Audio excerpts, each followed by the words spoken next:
নমস্কার বন্ধুরা, সবাইকে জানাই অনেক অনেক ভালোবাসা। জানি হোলি শেষ হয়ে গেছে, বেশ অনেক দিন হয়ে গেল, কিন্তু আমাদের বাড়ির সেই আনন্দ আর স্মৃতিগুলো আপনাদের সাথে ভাগ করে না নিলে ঠিক আমি শান্তি পাচ্ছিলাম না। আসলে অনেক রকম সমস্যা আর কিছু পার্সোনাল কারণেই বড় ভিডিও অনেক দিন পোস্ট করা হয়নি, সেই জন্য আজকে এডিট করে ভিডিওটা পোস্ট করতে বেশ অনেকটাই দেরি হয়ে গেল। আজকের ভিডিওতে আছে একরাশ টাটকা আনন্দ আর আমাদের শিকড়ের ছোঁয়া।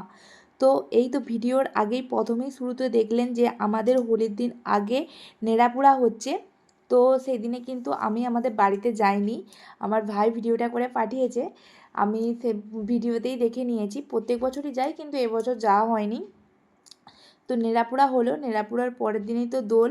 তো দোলে হচ্ছে আমাদের অছর চলছে, সেই জন্য আমি গোপালকে স্পর্শ করতে পারবো না, সেই জন্য আমার বাপের বাড়িতেই আর কি গোপাল ছিল, ওখানেই আমার মা বাবা ভাই আর আমার পুজো সোনা সবাই মিলে গোপালকে ভালো করে হোলি দিয়ে হোলি মাখিয়েছে, তারপর দুধ দই দিয়ে স্নান করিয়েছে। আর এই যে আমার পুচু যারাকে দেখতে পাচ্ছ ভিডিওতে, সে তো গোপালকে প্রচুর ভালোবাসে, সে কাউকে গোপালকে হাত দিতে দেবে না, নিজেই সমস্ত কিছু করবে। এই যে পুচু সোনা স্নান করিয়ে দিল, এরপরে এখানে মা প্লেটের মধ্যে আবির রং পিচকারি দিয়ে রেখেছে গোপালের জন্য। পুচু সোনা একটা কি সুন্দর দেখো জামাও এনেছে, পুচু সোনা নিজের হাতে সাজিয়েছে গোপালকে। এবারে পুচু মাসির সাথে হোলি খেলে গোপাল অনেক আনন্দ পেয়েছে, আর পুচু সোনা গোপালকে অনেক ভালোবাসে, সেটা আমার গোপাল সোনার মুখটা দেখলেই বুঝতে পারছো। হচ্ছি গোলু রান্নাঘরে কি করছে। কিরে গোলু, কি করছু? এই যে আজকে তোমাকে রান্না করতে দেবো না, তাই কচুরি নিয়ে এলো। কচুরি এনেছো, ছোটোবেলায় খেতাম দোলের সময় গরম গরম জিলাপি, এই দেখো দেখেছো, গরম গরম পুরো গরম গরম জিলাপি। আর এখানে একটু পছন্দের মিষ্টি আছে। আর এই সকালে ব্রেকফাস্ট হবে, তারপরে দুপুরবেলায় খাবো। একদম রান্নাঘর পরিষ্কার করে রেখেছি। ইস ইস গরম গরম কচুরি, গরম গরম কচুরি, আর এদিকে এত মিষ্টি নিয়ে এসছে, খাওয়ার সময় দেখাবো কী কী এনেছে। হোলি খেলার জন্য আমার বাড়িতে চলে এসছে আমার ভাই আর তার বউ। তো আমরা এখন বাড়িতে একটু হোলি খেললাম, খাওয়া দাওয়া করলাম, এরপরে চলে এসেছি আমাদের এখানে বসন্ত উৎসবে।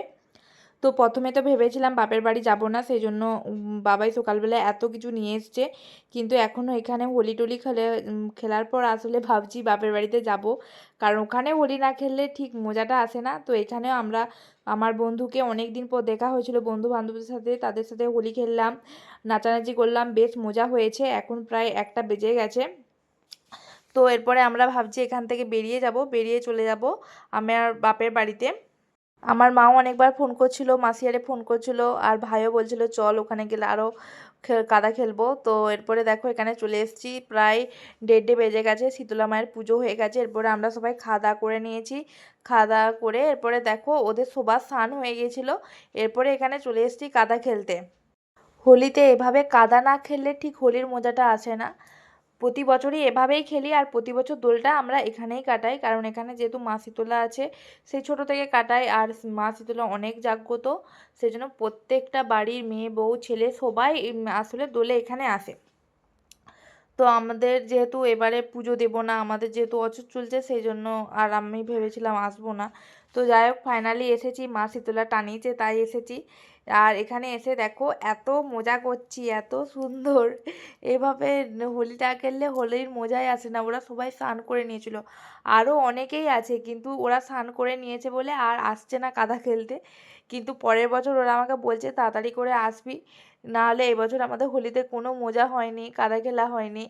তো এর পরের বছর অবশ্যই সকাল সকাল করে যাব। এদিকে দেখতে থাকো আমরা কিভাবে হোলি খেলছি।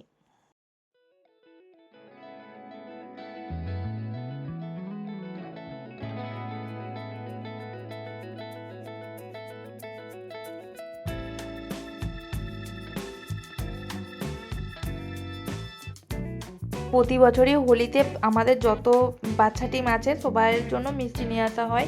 তো এবছরেও এনেছি, ওরা রসগোল্লা খেতে ভীষণই ভালোবাসে গরম গরম, তো সেই জন্য রসগোল্লা এনেছি। এখানে আমার দিয়া দিয়ে দিচ্ছে, দিয়া সবাইকে মিষ্টি দিচ্ছে। এদিকে দুষ্টু খাবে না বলছে মিষ্টি, সেই জন্য দিয়া ওকে রাগ দেখাচ্ছে। তো যাই হোক এদিকে ওদের কাদা খেলাটা জাস্ট একবার দেখো।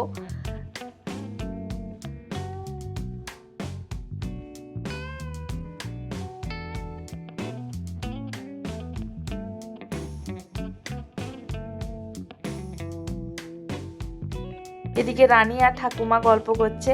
ঠাকুমার অনেক মন খারাপ হয়েছিল আমরা আসবনি বলে, তাই এরপরে আমাদেরকে দেখে অনেক আনন্দ পেয়েছে। তো যাই হোক বিকালবেলা আমাদের স্নান করে স্নান আর কি হয়ে গেছে। এরপরে ঠাকুমা এরপরে প্রত্যেক বছরই দোলে ঠাকুমাকে যা খেতে ইচ্ছে করে সেটাই খাওয়ানো হয়।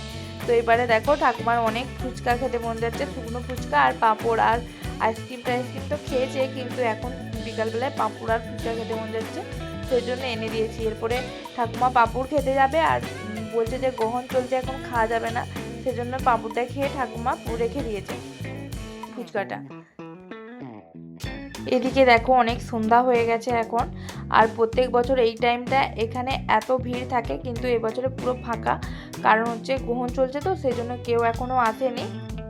তো এদিকে আমার পুচু সোনা তো সে তো শুনছে না, সে বলছে না আমি খাবো, সেজন্য সে তার জিজুর হাত ধরে নিয়ে যাচ্ছে ফুচকা খেতে। তার জামাটা আবার ছিঁড়ে গেছে, সেজন্য সে আমাকে আবার দিতে আসছে।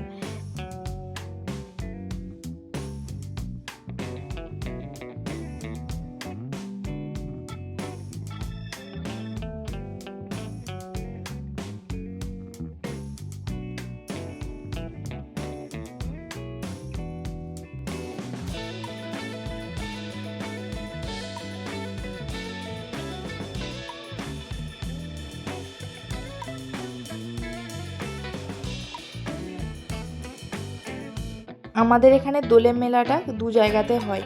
প্রথম দিনে এই শীতলাতলায় শীতলা মায়ের পুজো হয়, আর তারপর থেকে 5 দিন ধরে হরেনাম হয়, সেটা একটু ভিতর দিকে।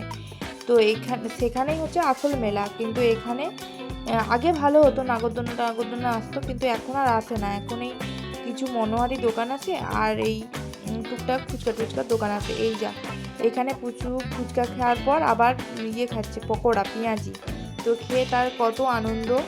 আর এই তো এখন এখানে পুরো বাজনা আসবে, বাজনার দল, আর সেই বাজনার দলের সাথে সাথে প্রচুর মানুষ নাচ করবে। আর এই তো বাড়িতে আমাদের প্রত্যেক বছর দোলে ফুচকা করা হয়, নিরামিষ ফুচকা, তো সেই ফুচকাও খেলাম আমরা। আর আমাদের যেহেতু নিরামিষ চলছে, আমরা এখানে কিছু খাবার খেতে পারিনি, সেই জন্য মা বাড়িতে নিরামিষ ফুচকা করে। প্রত্যেক বছরই হয়, কিন্তু পেঁয়াজ দেওয়া হয়, কিন্তু এবছরে পেঁয়াজ দেওয়া হয়নি। আর এদিকে আমরা চন্দ্রগ্রহণও দেখতে চলে এসেছি, আর চাঁদটা সত্যি করেই খুব সুন্দর লাল লাগছিল। তো এই বছরের দোলে আমরা অনেক মজা করেছি, অনেক আনন্দ করেছি। তো এই ছিল আজকের মতো ভিডিওটি ভালো লাগলে অবশ্যই চ্যানেলটিকে সাবস্ক্রাইব করে বেল আইকনটি প্রেস করে রেখো। তো চলো আজকের মতো টাটা।